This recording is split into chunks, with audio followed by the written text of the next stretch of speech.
Asanteni sana wana media for offering this opportunity to give a youth a chance to explain to Kenyans who I am.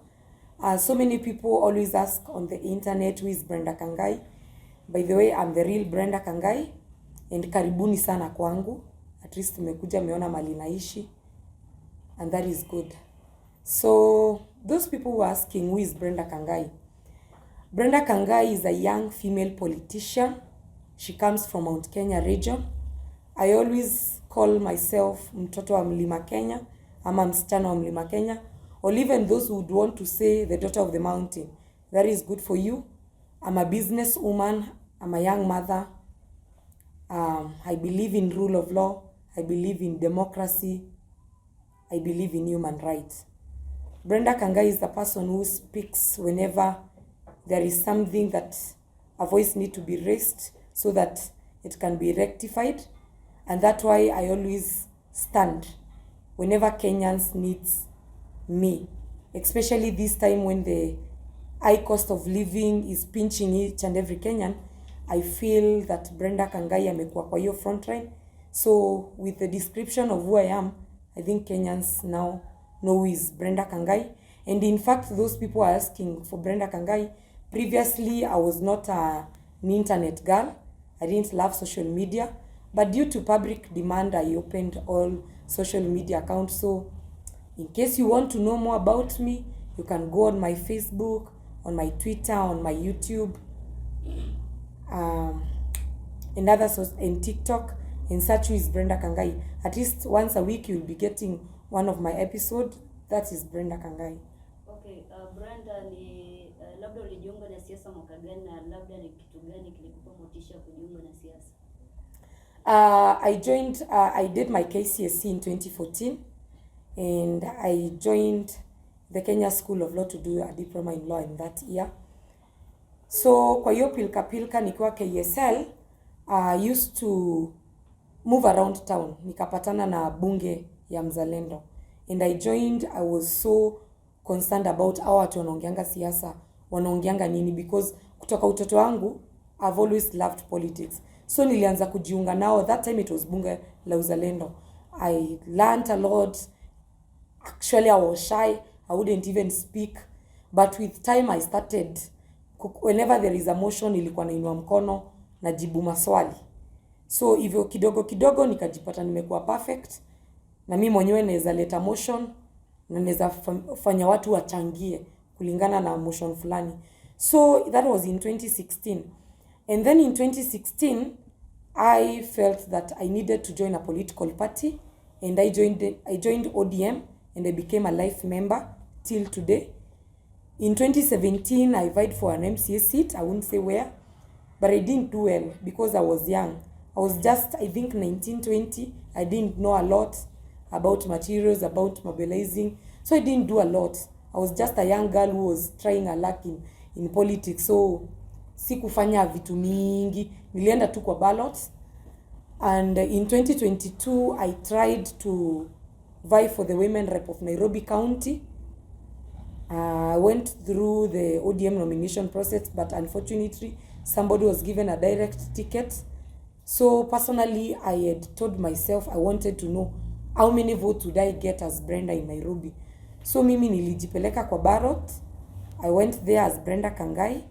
And after kwenda kwa ballot, I got sick, so I didn't campaign. So many people didn't know me during the campaign period because after I did I finalized with IBC, sikupata hiyo chance ya kucampaign juu nilikuwa mgonjwa. So I was in and out of hospital. So yeah, but I say there is another day, kuna 2027, I'll be there, I'll be on the ballot. I think I get a chance to ask Nairobians for vote at that time. But saizi tunangangania uchumi. We are struggling to make sure that the cost of living is low, so that even the lowest person that who is in Mukuru Kayaba, ako Kibera, ako Mathare, can afford a meal a day. So at the moment, I am not campaigning, but I will vie for Nairobi Women Rep seat. But at the moment, we are helping Baba to ensure that Kenyans get an affordable life. Okay, Brenda, you've been supporting Raila for quite some time. We've seen you talking like ukiongea tu pale TikTok ni Brenda everywhere. The last time juzi maandamano, last time tuliona gari ya baba ikapigwa mawe and you are there defending him, ukaongea, and so many people ask themselves, why did you do that? Does baba pay you to do that, or why did you decide to now to stand, you want to defend Raila Odinga and this? Okay, wacha niseme hivi. First, hiyo maandamano ya Friday, the first one, not the second one that baba terminated the Kamkunji rally. The first one, I was there. I went there with my car, and it was very peaceful. Let me just start by saying it was very peaceful, because tuliingia Kamkunji vizuri sana. Tukaanza kuongea kama vijana, tukapatiwa nafasi. Watu wakamaliza kuongea, Raila akakuja, akaongea na akatupatia chance. Actually in that rally I spoke twice, and everything was good until the police provoked innocent Kenyans who are speaking their voice. Everything was good. So kuna kitu naweza taka niseme about Raila Odinga paying us to support him. Raila Odinga is an international leader. He does not need to pay anyone for him to be supported. Whenever Raila raises a motion, he raises a motion that it's a motion to help people. It's a motion to bring change. So you find people of goodwill will finally join him. So what I want to say is that baba alipi mtu yoyote. Na by the way, mkiangalia hata nyinyi wana media, maisha imekuwa ngumu. Ile sukari tulikuwa tunanunua kwa enzi ya Uhuru na 250, it is 470. Unga imetoka 160, imefika 260. Ndio hiyo token ya 100 nikiweka kwa hii nyumba haiwezi maliza one day. Unanielewa? So hakuna mtu Raila anaambia aende kwa maandamano. Ni watu wanajitolea kwa sababu ya shida zao. Wakenya wamefinyiliwa, and Kenyans need to raise a voice. So when baba comes with we are doing this, sisi ni kumuunga mkono kama vijana wa Kenya, kwa sababu tunataka nchi yetu ikuwe poa. And especially me, a young leader, nataka nikitetea demokrasia ni ensure ule mamako pale Korogocho, ule mamako Mathare, ule mtu anaweza pata 200 a day, 300 shillings a day, at least mtoto wake atapata kitu ya kukula. Huyo mtu atalala njaa. Cause tuangalie ukweli, tuseme watu wa media, ile kibarua kubwa sana Mkenya wa kawaida mwenye hajasoma anaweza pata, anapatanga kibarua ya 500 shillings, 300, ama ikienda sana on a good day 800. Surely sukari ndio imepanda, unga imepanda. Huyo mtu ako na watoto, ako na rent, atajisaidia aje? So we need to raise our voice. Regardless hata kama by the way, wacha niwaambie, saizi hata Raila akienda akae kwa nyumba yake Karen, sisi tutatoka nje. Kwa sababu maisha ya Wakenya, it relies on the hands of the youths of this country. Baba amezeeka. In 10 years time atakuwa retire. Sisi ndo tutaachiwa nchi. You want to tell us witness tukikuja kufinyiliwa tuseme tumenyamaza juu baba yuko, baba ameretire? Hapana. Sisi hata kama Raila leo hii atakaa kwa nyumba yake, kama Wakenya tutatoka nje, tuende tuambie wananchi, tuende tukatetea haki zetu, tuende tukadai tulichoahidiwa wakati wa election. During campaign period, mimi niko naona Ruto akizunguka all over the country, anasema mimi nitasimamia mtoto wa Asla, nitashughulikia mama mboga, mtu wa boda boda nitamshughulikia, hii na hii nitashughulikia.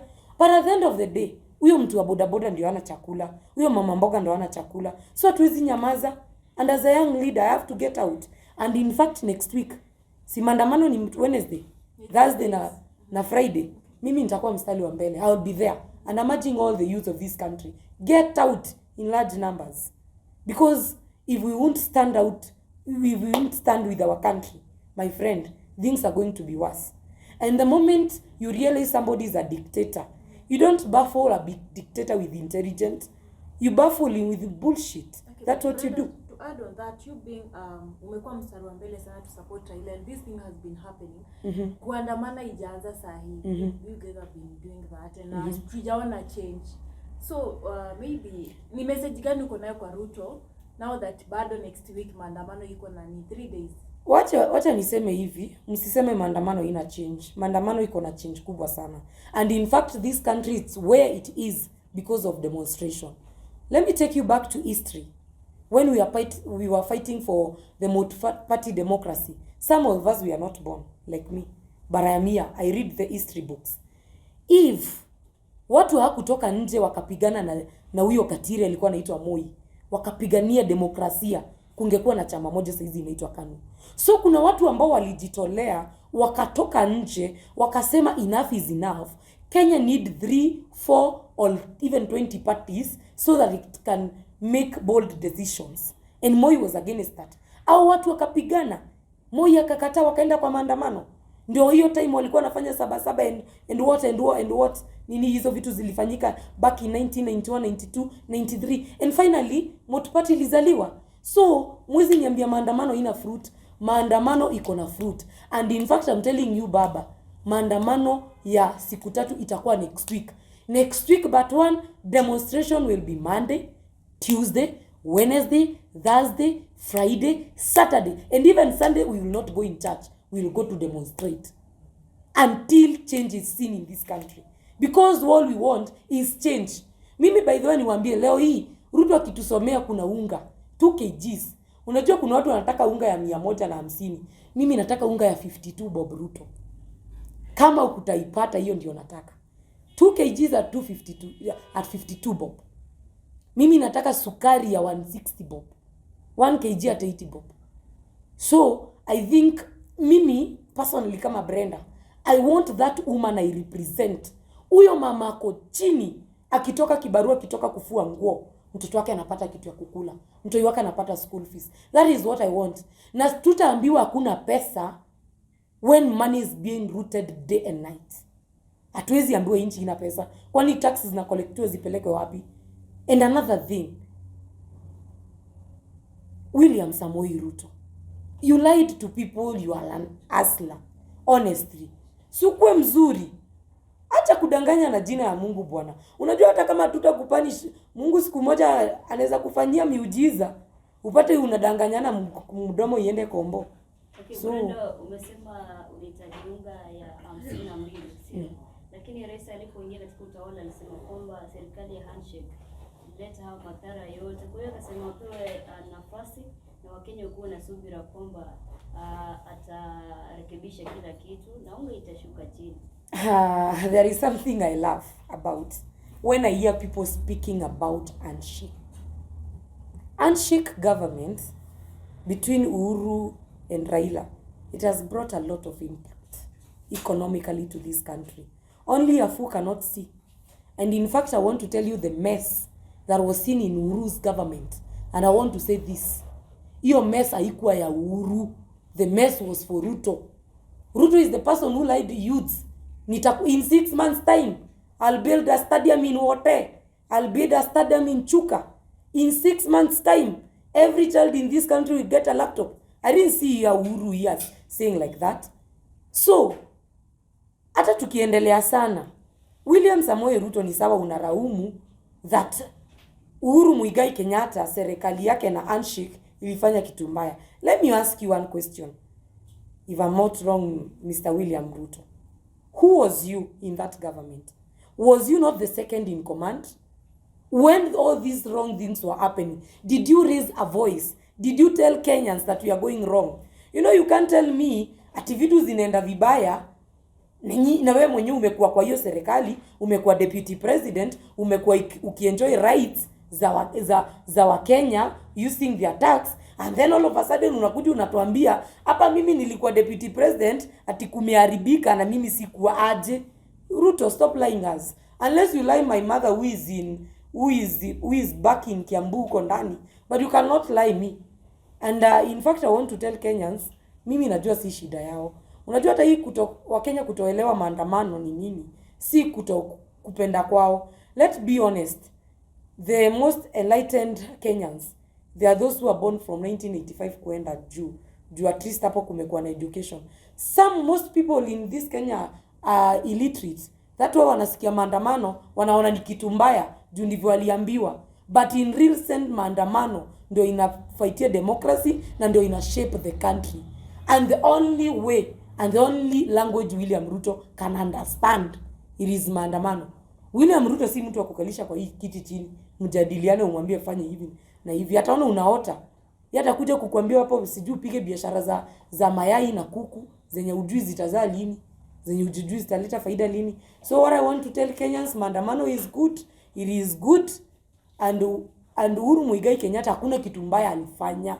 And in fact, and I want to say this live in cameras, Ruto, you have tried to paint Uhuru as a bad leader. And I want to speak as a young girl from the mountain. Uhuru is our kingpin. Uhuru is everything in Mount Kenya. Sisi Mount Kenya tutaki baba wa kambo. We are comfortable with our real father, who is Uhuru Muigai Kenyatta. So hata umpake matope gani, watoto wa mlima tutasikia. And in fact what Uhuru did was good. Ukitembea mashinani saa hizi, kila njia unapata iko na tarmac. Ukienda huko Garissa unapata njia. In fact, unaona ungeenda Garissa in 2015, haungeijua kulikuwa na matope. Saa hizi mimi nikitravel uende Garissa uende Marsabit, unapata lami everywhere. So hizi niambie Uhuru hakufanya kazi. Uhuru alifanya kazi, only that Ruto was busy lying Kenyans that he is an hustler. Now Brenda, tumeona Rais William Samoei Ruto akiwa katika Maimai akimkanya na kumuonya sana rais mstaafu ambaye ni Uhuru Muigai Kenyatta, akisema kwamba ni yeye anaunga mkono na anawapa hela ya kufanya maandamano. Labda kuna ukweli wote kuhusu swala hilo? Wewe nyinyi kama watu wa media, mshaisikia Uhuru akiongea anywhere? Uhuru doesn't speak, and the only time Uhuru spoke, aliongea ile time ya Jubilee ya NDC. And when he was speaking behalf of his party, which he owns, ambayo imejaribu kuibwa na Ruto, lakini inashindikana. Uhuru aongeangi, ni huyu mchokozi tu anamchokoza. Uhuru is very polite, he is very innocent. Uhuru did his work, delivered to Kenyans. Only ule mtu mwenye anajua hata deliver, anajaribu kupaka matope yake kwa Uhuru Kenyatta. Uhuru did all the good things that Kenyans wanted. In fact, mimi nasikia nikiambiwa hata mimi nasponsiwa na Uhuru, I wonder mimi nishaiona Uhuru wapi? Honestly, nyinyi watu. Saa zingine saa zenye mnekelea Uhuru vitu zingine zenye aziko. Hizo vitu zinatokanga wapi? What I want to tell William Ruto, maandamano si ya Raila na si ya Uhuru. Na hata watatuambia tuandamane, shida zetu. And I want you to hear this, William Ruto. Shida zetu ndizo zitatupeleka kwa barabara. Zile shida tuko nazo, my friend, tukigather akili kama wa Kenya, hautatuweza hapa kwa street. You better sort this issue in time before it gets worse. Because the moment entire Kenyans wata realize unacheza na akili zao, it won't be good. So what I'm asking, tupunguzie gharama ya maisha. Sisi hatuna haja na maisha yenu huko juu. Sisi tuishi ile life tunaweza afford. That is what we want. And to ask, after Mandamano, we saw the viral video of the Deputy President, and that is Gachagua, going on to say that Raila Amolo Odinga is damaging the country. He is maybe old enough to just stay at his home, retire, and, atulie too. So what is your thought on what Gachagua said? And number two is to ask, people out here say that probably Raila and Ruto are good friends, and the people who are fighting are the one who lack knowledge of all this going around. So what is your thought? Kwanza nataka niseme hivi. I hear somebody like Gachagua anaongea, me I even laugh. Sometimes you look at Gachagua and you wonder if he's an abnormal person addressing the country, or if he's a serious person. In fact, William Ruto, the first mistake you did in your government ni kuchagua Gachagua akiwa deputy wako. If there is the most serious mistake you have ever done, ni kupatia Gachagua deputy president. Hakuna kitu mbaya zaidi duniani ushaifanya kama hiyo. Somebody who does not understand who he is, he does not understand what he talk, he does not even understand the values of a country, he does not know how to address the nation, he does not know how to dress even like a deputy president. My friend, hey, mimi mambo za Gachagua hata sitakangi kuongea sana, lakini wacha nimwambie hivi. Gachagua kutintu Uhuru kama kitu mbaya, anatintu Uhuru juu ya kingship ya Mlima Kenya. And I want Gachagua to know, before you become a Mount Kenya kingpin, ni kitu ambayo inaachianwa. Ni kitu ambayo iko na baraka zake. Gachagua ana hizo baraka. Uhuru Muigai Kenyatta inherited it from his father, Mzee Jomo Kenyatta, who fought for this country, became the first president, led this country in a good way. So that the reason why Kenyatta was the kingpin of Mount Kenya. Number 2, his son came. He inherited the leadership skills. He became a good leader in the mountain. He showed the Mount Kenya people the way, the values. And that the time, the people of Mount Kenya decided, Uhuru ndio kingpin. Nyinyi, watu wa media mshaiona. Gachagua kibarikiwa mahali popote na wazee. Mshaiona. Gachagua anajipelekanga kwa mlima. And as a leader, you are taken by the wazee wa jamii kwa mlima, wanakunyunyuzia baraka, wanakupatia leadership na wanakuombea. Gachagua ile kitu ana fight pale Mount Kenya ni kingship. Hiyo kingship tu ndio anapigania. Na naambia Gachagua, Wakenya wakikuchagua kuwa na kuchagua juu ya kingship. Wakenya wakikuchagua ilikuwa na kuchagua juu ya change. So hizo siasa na sinema mingi, achana nazo. Tuachie sisi wasichana wadogo na vijana wadogo tupige siasa. Sarakasi si a deputy president. What to see a deputy president we are addressing the nation anakaa deputy president. For instance, ebu NBN Gachagua aende live. Muone kama kuna watu wanamsikizanga. People who wazima naongea nini? Nobody will listen to him. But when Uhuru used to speak, every person kwa soko unasikia akisema Unya anaongea, people stand and they are eager to hear what is this wise man saying, because whenever he spoke words of wisdom. Gachagua alienda university graduation, a graduation of a 19-year-old, 20-year-old, 21 and 22. Instead of motivating and giving hope, yeye ni kuua na ua hizo dreams. Anaenda pale, anaambia vijana hata mkisoma, hata mkiekwa degree ngapi, hakuna kazi. So, alikuwa anataka tukuje kuiba, ama alikuwa anataka kufanya nini? You know, as a father figure, when you become the president, the deputy president, the governor, you need to have father figure in every speech you talk. Make sure, when you speak, tukiwa wananchi, sisi ni watoto wao leaders. Si ndio? Sisi ni watoto wa Raila, sisi ni watoto wa Ruto, sisi ni watoto wa Gachagua, sisi ni watoto wao leaders wengine. When they speak, they should inspire us and give us hope. Si kuua dreams zetu. Si unatuambia ati mmesoma wewe hakuna shule, hakuna kazi, wewe maliza uende. Umeambia mtu nini? The next time utapata mtu ako 21 years ameshika gun, ameanza kuibia kwa njia. Hata kuwa mwizi juu anataka, juu ule mtu alikuwa anapaswa kumpea hope, ajampatia. At least Gachagua ungeambia vijana, mmemaliza kazi, the government is trying hard to ensure kila mtu hapa in 5 months akona job. Mtu yeye angegraduate akijuaje, mimi nikimaliza shule within a year niko na job. Na mtu angekuwa motivated. But I don't want to see any leader, hata kama ni MCA, akiwa dream ya mtu yote. Let us, even as young leaders, even the ones we go to Jacaranda and speak to people and they listen to us, let us try to motivate the youth and even the younger ones. Actually, today I'm 28 years old. I have people who are 21 who are looking at Brenda. If I will not inspire them, who will do that? Labda kuongezea, serikali imeban maandamano kwamba ni illegal. Tutaenda. Maandamano tutaenda.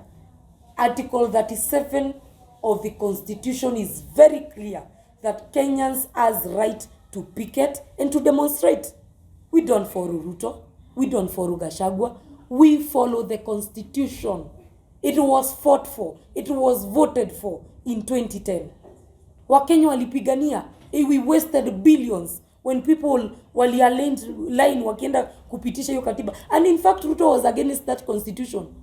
2010, Ruto didn't support the constitution because he knew when he would get a chance atafinyiliwa Kenya na zile sheria ziko kwa hiyo katiba azitamruhusu wafinyilie. That's why he was against. But I want to tell him, because he was against that constitution, it was passed by the same Kenyans that Ukraine voted for you. Respect that constitution.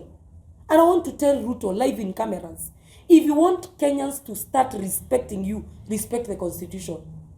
Respect the constitution. Mimi nikuulize wewe unaniuliza mambo ya maandamano. Raila was in CBD on Monday. Si ndio? Akaenda pale, akahutubia watu. Did any person get injured? Why? Mbona hakuna mtu mmoja aliumia? What was that ingredient that was missing on Monday and was present on was present on Wednesday, ikafanya watu wakakufa na wakaumia? Let me tell you, you know, Ruto, everybody is not full. Na si kila mtu mjinga hii Kenya. Baba ameingia Monday CBD akaongelesha watu wakaenda, kwa sababu polisi walikuja hawakurusha tear gas. Tulienda Kamukunji tukamaliza kuongea, mkarusha tear gas. Umerusha tear gas in a crowd of 100,000 people. What do you expect? Unafikiria watu wote wanafikiria the same? There is somebody we run and there is somebody we respond, and that is the nature of human being. Hata saizi vile tuko hapa wana media ni kwa nyumba yangu, yes, lakini something happens, kuna mtu atakimbia na kuna mwingine atajaribu kurespond ndio aepe.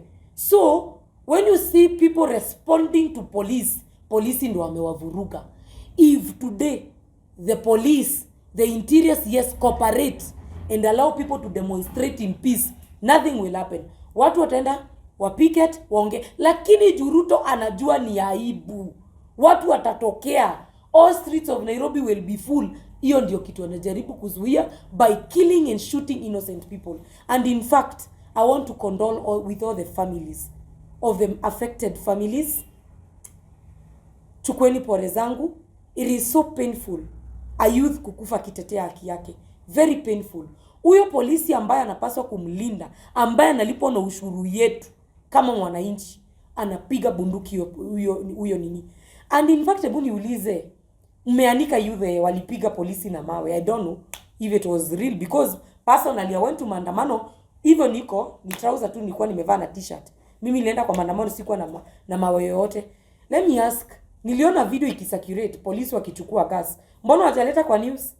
Mbona mnasema polisi waliiba gas? Mbona mnasema polisi walitandika watu wanduthi? Mbona mnasema polisi waliuvunja pikipiki za wenyewe? Mbona unasema polisi wametandika wa mama innocent? Juu niko na hiyo video polisi akitandika mama innocent, mama ametoka vibarua zake. Let's speak and be real. Polisi ndio wanaumiza wa Kenya. Na si polisi wote. And I want to stand with police. Si polisi wote. Polisi wa Sugoi ndio wana misbehave. Those bandits who are taken from Baringo, hao ndio wanakuja kumisbehave. Unajua wameona Nairobi, wanaona ni London, wajui kutumia bunduki, hao ndio wanakuja kumisbehave. Other police officers are behaving well, but one bandit, two bandits who are paid by the goons in government, those are the people who are misbehaving. But in real sense, Kenyans are demonstrating peacefully. Kwani kuna Mkenya kwa na bunduki haina license? Hakuna. Mimi mwenyewe hata nanunua bunduki kufanya nini? I don't even know how to use, and I don't want. God is my protector. So mimi nikienda maandamano na bebana mimi, Brenda na mikono yangu hivyo peke yake. Unless polisi anivurugi hapo ndo naweza respond. Na mimi sina haja ya kurespond na polisi. I want him to protect me because he's paid with my tax. Ushuru yangu ndo imeweka huyo polisi hapo.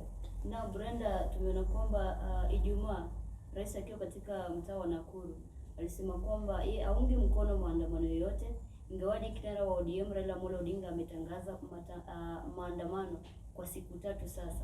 Na akasema yeye aungi mkono maandamano sababu wale viongozi na waandamanaji wa Azimio wanatumika sana kuharibu mali ya wananchi. Na upande mwingine kinara wa ODM Raila Amolo Odinga anasema kwamba Ruto na serikali yake ndio wanatoa wale goons ili kuharibu ile mali ya wananchi. Ndio nyinyi muonekane waandamanaji, ndio nyinyi mnaharibu mali. Je, tatanishi liko wapi katika serikali ya upinzani na serikali iliyoko katika mamlaka? The thing is that Ruto is a failure and he doesn't want to accept his fail. He has failed and he's going to fail, and he doesn't have any solution to Kenyan people. One, mambo na goons kuharm ama kudestroy things siku ya maandamano. Mike Sonko alitufichulia back in 2017.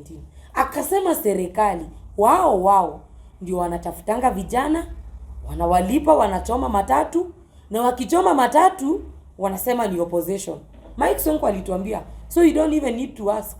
We know who is doing that. That is the work of Gachagua, the work of Ishungwa and the rest. Hao wanafanya, lakini wafanye wakijua tutaandamana.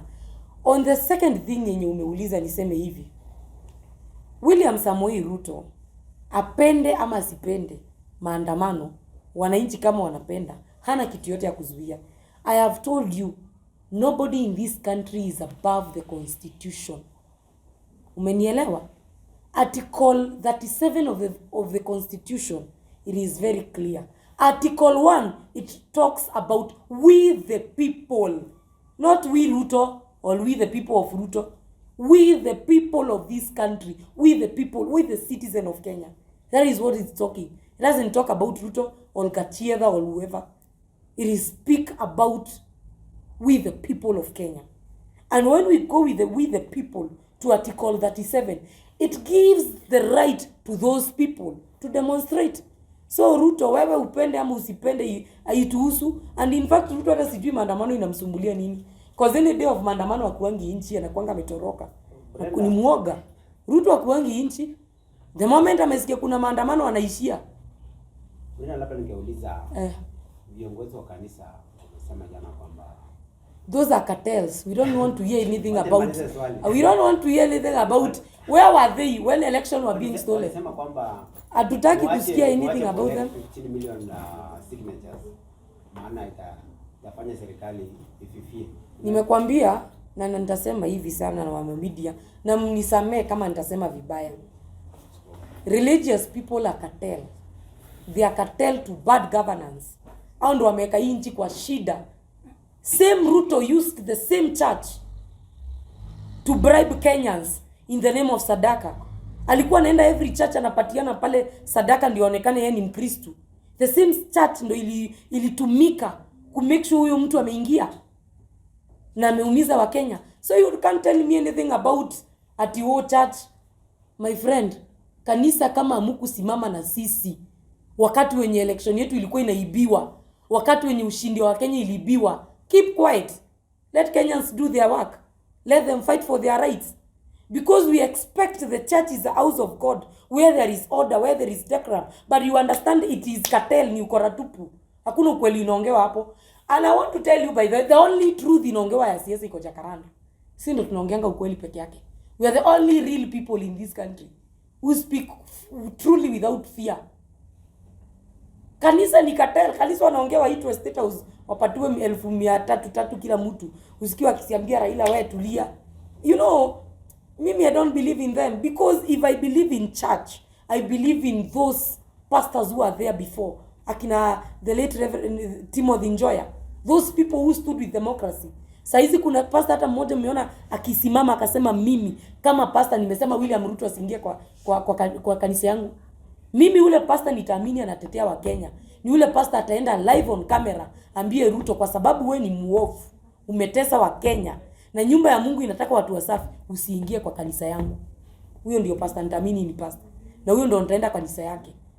For now I won't go to any church and I won't trust any pastor. Okay, Brenda, tukimaliza, maybe you talk to your fans and also where should we find you, social media handles zako zote, because I know watu wajua nipata wapi. So waongeleshe then tuambie handle. Before niwaongeleshe, I wanted to speak something about democracy. And I want to speak something in bold about Uhuru Kenyatta, each 2 minutes. First, I'll start with democracy.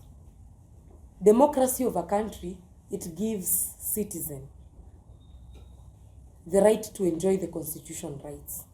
And I want to tell Kenyans, now apart from politics, apart from whom I support, mpiganie demokrasia yenu.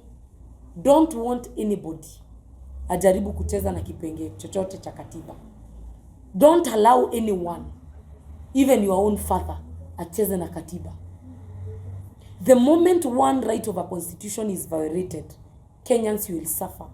You will remember there are people who want you. And democracy, the reason why I fight for democracy, mimi kama Brenda Kangai, mimi nimezaliwa Nairobi, nimegrow na shida sana, na mamangu hakuwa na pesa. Yeye alikuwa anaishi hapa miezi 3, kibarua ikiisha ana move to the next mtaa. Nilijipata nimelelewa Huruma, nilijipata nimelelewa Mathare, nimejipata nimelelewa Ungwaro na tu place wengine hata siwezi taja. So I've been raised so many place wingi. Na katika kuishi kwa hizo mitaa mingi, kuna kitu ambao nilijifunza nataka Wakenya waelewe. Unaona sisi watu wa huku chini tunapaswa tupendane sana. Kwa sababu pale ghetto ukikosa chumvi unanoka mlango. Na ukinokio mlango Haujui jirani mwenye unapigia kama ni Mkisi, kama ni Mjaruo, kama ni Mkikuyu ama ni Mkamba. Wakenya tupendaneni. Kama watu wenye wameishi kwa slum, ni watu wanajua shida. Hizi vita zao matajiri tuachane nazo, tupigane vita zetu kivyetu. Kwa sababu the only tajiri ambaye anajaliwa Kenya ni Raila peke yake. And that's why I say there are people who work hard, they earn, they eat and they sleep and they live comfortably. And there are others who work very hard, earn, eat, and they use the money they have to fight for democracy, human rights and rule of law. And that is Raila Odinga. So nataka kuambia Wakenya hivi. Mshikilie baba. Vita yenye tuko nayo sahi si ya Raila, ni yetu sisi wa Kenya. Na nimekopea mfano pale ghetto. Ukiishi maisha ya ghetto ujuangi jirani ni nani. Juu ukipata na shida, whoever is next ndiye atakusaidia. Hautakuwa na hiyo chance ya kwenda kutafuta MP wako ama MCA. Utapiga tu mlango hivi na huyo jirani, huyo Mjaluo unaita, unasema hajatailiwa, huyo ndiye atakupea chumvi. Huyo Mkisi unasema ni mrogi, huyo ndiye atakupea nini? Huyo Mkikuyu unasema ni mwizi, huyo ndiye atakusaidia. So what I want to tell Kenyans ni tupendane, tukue na umoja na tupiganie nchi yetu, tukae tu na umoja. Jambo la pili, I want to speak about my Mount Kenya kingpin, Uhuru Muigai Kenyatta.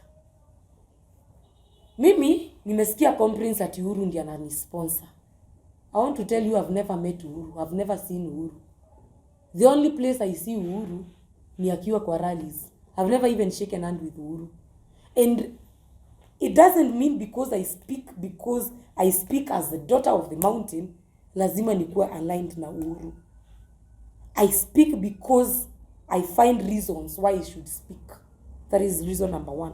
Number 2, hata nikimit na kingpin wangu, kwani kuna shida yoyote? If I meet with Mount Kenya kingpin, there would be no any other problem. At the end of the day, mimi hata naweza taka nipatane na Uhuru anipatie political blessings. At the end of the day, is the father of Mount Kenya. Is the person who should bless every leader in Mount Kenya. Na unaona Gachagua alikataa kubarikiwa na yeye. Angalia vile anahangaika. Angalieni vile Gachagua anahangaika. So mimi hata nikiona Uhuru ni vizuri, anibariki, anipatie political blessings, maybe nikivai 2027 women rep Nairobi County, nitakuwa na baraka zake, nitashinda. Ndio niweze kushughulikia wasichana wa ghetto. Kitu ingine, Uhuru, fight for Jubilee. Don't leave Jubilee in the hands of thugs. Fight for Jubilee. Kick whoever is not doing the right thing. And I'm calling upon Uhuru live on camera. Itisha NDC ingine ya Jubilee. Na hii NDC isikuwe ni NDC ya upole, ikuwe ni NDC ya fujo. Hapo hatuendi kunegotiate na upole. It is either you are in Jubilee fully or you go out. Na hapo Uhuru acha kuapply diplomacy. Ati tunaenda kwa register of political party. Uhuru, kama umeshindwa kutoa Kanini, Kega na Sabina, mimi nipatie hiyo kazi, nitakutolea wao. I'll deal with them personally. Dealing with Kanini and Sabina is not hard. I can handle them. I know I'll handle them. They will get out. And I have said, if a foolish person amekuja kwako, don't handle him with intelligence. Baffle him with bullshit. Na ile kitu Kanini na Sabina wamebakisha, juu ni kupaka baba yetu Uhuru matope. Kitu wamebakisha ni ujinga, ni wanabakisha. Wanataka tu apply ujinga ndio wachane na Jubilee. Jubilee ni chama ya watu wa Mlima Kenya. And in fact I want to ask Sabina and Kanini, mkiuza Jubilee kwa UDA, watu wa Mount Kenya wataachwa wapi? Unajua UDA ni chama ya watu wa Sugoi, na Wakenya wajui hivyo. Kila community nchi iko na chama yake. ODM ni chama ya Wajaluo. UDA chama ya mabandits, chama ya watu wa Sugoi. Jubilee chama ya watu hardworking, the most hardworking people in this country, senior business people and intelligent people of Mount Kenya. Chama ya Wakamba, ule mtu ametudhibitishia kwamba si muoga. Juzi Kalonzo, congratulations, at least umetuonyesha wewe ni kigogo, umetetemesha ardhi. Chama ya Kalonzo ni gani? Wiper ni chama ya Wakamba. So mimi nataka kuuliza nini Sabina, mbona mnacheka nikisema ni UDA ni chama ya bandits? It belong to bandits community. It's not even a part. That's the reason why they are not performing. They're in presidency, they can't perform. Have you ever seen bandits performing other than shooting? They can't. Nataka kuuliza Sabina, you damage Mount Kenya's party, Jubilee. It comes to 2027 and bandits kicks you out of their party. Where will you go? And you don't have the capacity to form the party. So I want to tell Sabina, it is good to join the bandits. No problem. It is your constitution right. Do this. Do this, Sabina Chege. Join them. Leave chama ya Uhuru na watu wake. Wacha sisi watu wa mlima tukae na chama ya Uhuru. I am in ODM, but I know my home party is Jubilee. And I am in ODM because it's a democratic party. And it's the only party that fights for nini. But chama yangu ya nyumbani, najua ni nini? Ni Jubilee. So kitu naambia Sabina Chege, achana na Jubilee. Nikimalizia watu wa media niseme hivi. Tell us more about Brenda Kangai Foundation and other things you do apart from politics. Kidogo kabla afike pale. Nataka kuongea juu ya Kindiki. No. Kithure Kindiki. Ulifanya law. You are an intelligent person. Don't be stupid when you're handling issues. There are things you need to tell Ruto live. You are my boss, but you are wrong. I want to hear you, Kindiki, telling Ruto, you are my boss, but you are wrong. Kenyans are fighting for their rights. Lower the cost of living. That is what I want you, Kindiki, to hear. Mimi sitaki kusikia Kindiki ukitishia mwananchi. You are intelligent. You are learned.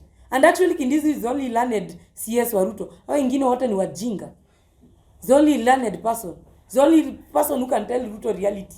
So Kindiki, I'm giving you this chance. Tafadhali. Tafadhali. Tafadhali. Ambia Ruto ukweli. Wakenya wanaumia. They need an easy life. Punguza gharama ya maisha. Punguza stima. Punguza school fees. Punguza hii. Tuachane na vita.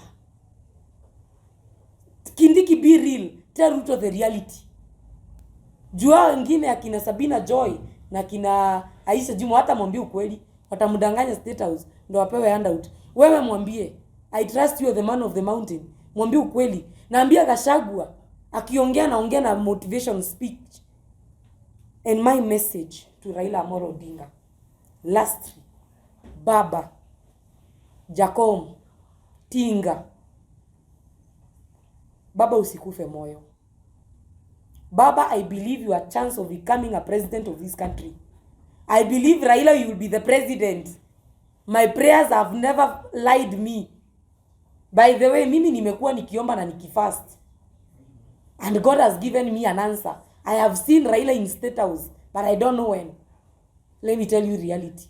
Mimi nimeomba na nimeona Baba State House. Lakini sijui ni lini. So what I'm telling you, Baba, Vita, don't try to get tired. Pigania haki za Wakenya. Wakenya hawana mtu mwingine Baba, ni wewe peke yako. Na ukituachilia Baba, tutakufa. Tutaumia. Hatuna mtu mwingine anayeongea na voice moja.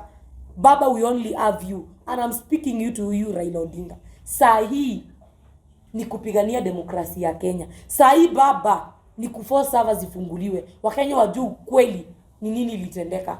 Baba, saa hii ni kumensure that kila Mkenya atapata haki yake. Ni kuensure ule mtu wako huko Korokocho, Mathare, wapi.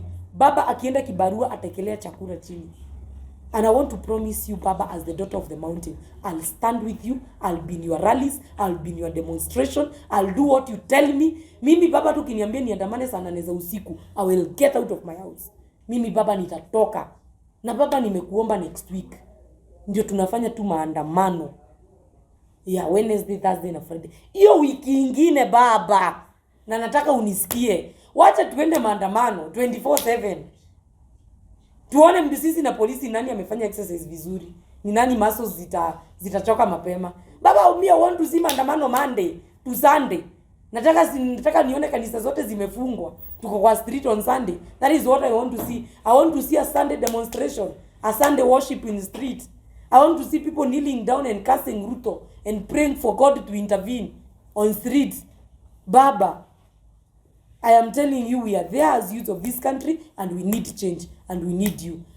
Kuna mtu alikuwa anauliza swali. Now, Brenda, kabla tumalizie swali la mwisho labda, wananchi wanauliza sana labda kiongozi wa ODM ama kinara wa Azimio Raila Amolo Odinga amechukua hatua gani kwa manusura ambao waliumia katika maandamano na ambao walipoteza wapendo wao? First, as I said, I condole with the families of the people who lost life when they are fighting for democracy of this country and fighting for their right.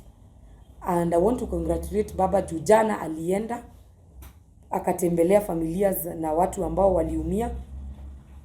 So I know Raila Odinga is a man who stand with truth. Baba najua hao watu wakimaliza kuzikwa tutashughulikia kesi so that the police that shot innocent Kenyans can be persecuted, ndio familia zile za wale ambao waliadhiriwa zipate justice.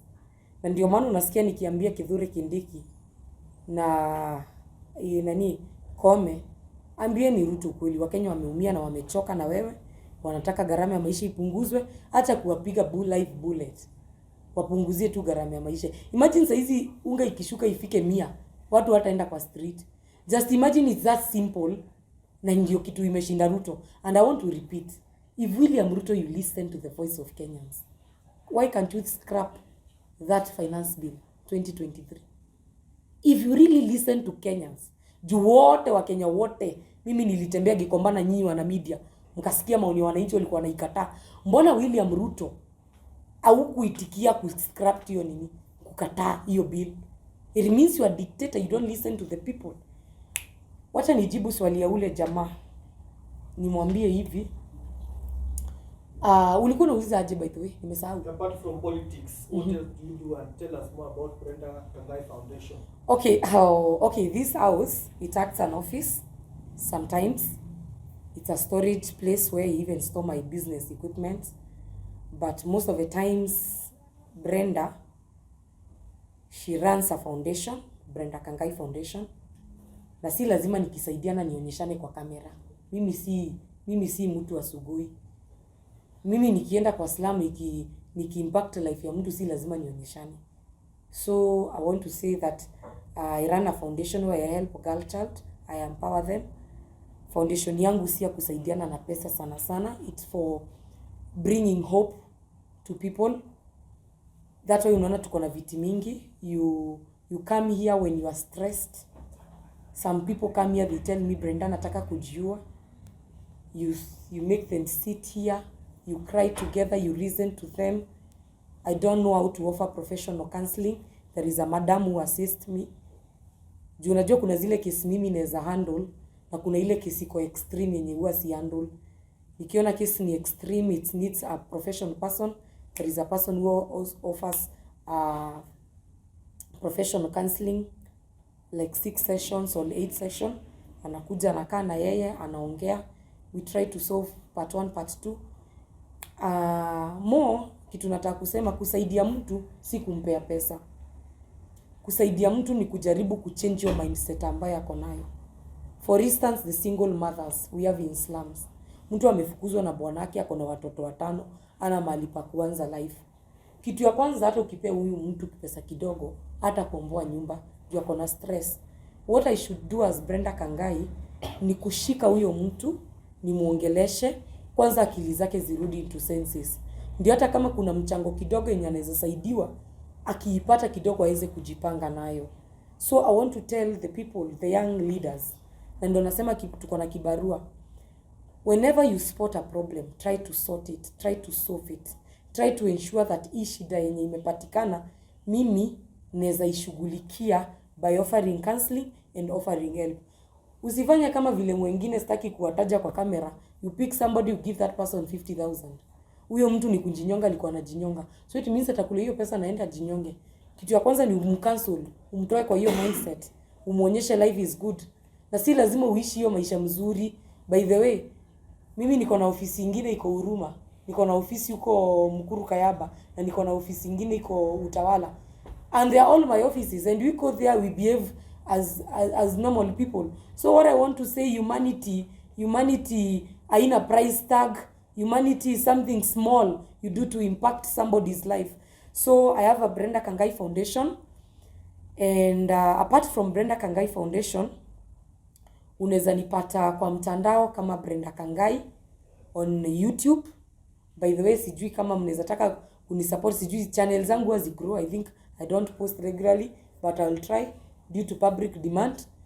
You will get me on Facebook as Brenda Kangai. You'll get me on Twitter as Brenda Kangai. You'll get me on YouTube as Brenda Kangai. And you'll get me on Instagram as Brenda Kangai. Go and follow me. And to Nairobians, 2027, I'll be vying for the women representative seat. It is very clear I'll vie. I'll fight for you. I'll be honest. I'll be loyal to you. Na mimi uongozi wangu hautakuwa wa watu wa uptown. Uongozi wangu utakuwa wa watu wa slum, mali nilitoka. The people I have the same ideologies with, hao ndio nitaongoza. So thank you so much for inviting. Anybody with a question? Maybe there is somebody abroad or somebody who is not with us here who want to get in contact with you. Maybe somebody want to support you. By the way, watu wanaulizanga namba yangu. Hebu niwaambie. Namba yangu haina shida, I'll give you. Bora so mnajua vile mnafanyanga, mnapigia mtu mkimwambia, ni aje. Msifanye hiyo. But I'll give you my number. You can WhatsApp, you can call, or you can text. But calling si sana because I don't know, it's an office call. So sijui kama itachukuliwa. Kama kutakuwa na mtu available wa kuinini, text me. If you want me, text me on WhatsApp or call me between 10. Kutoka 10 asubuhi hadi 6 jioni. My number is 0721 24 11 34. 0721 24 11 34. Kitu ingine nataka kusema niseme hivi. On Wednesday, on Thursday, on Friday, Mkenya daima, prepare your rubber shoes, kiatu ya kazi, na t-shirt, ukuje na maji, breathe in, breathe out, pray, and ensure that utatokea kwa street kupigania demokrasia yako. Na wana media, naweza ombea inchi? Can I pray for the country?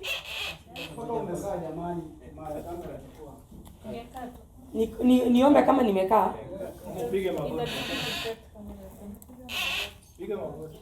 Acha niombe kama nimepiga magoti.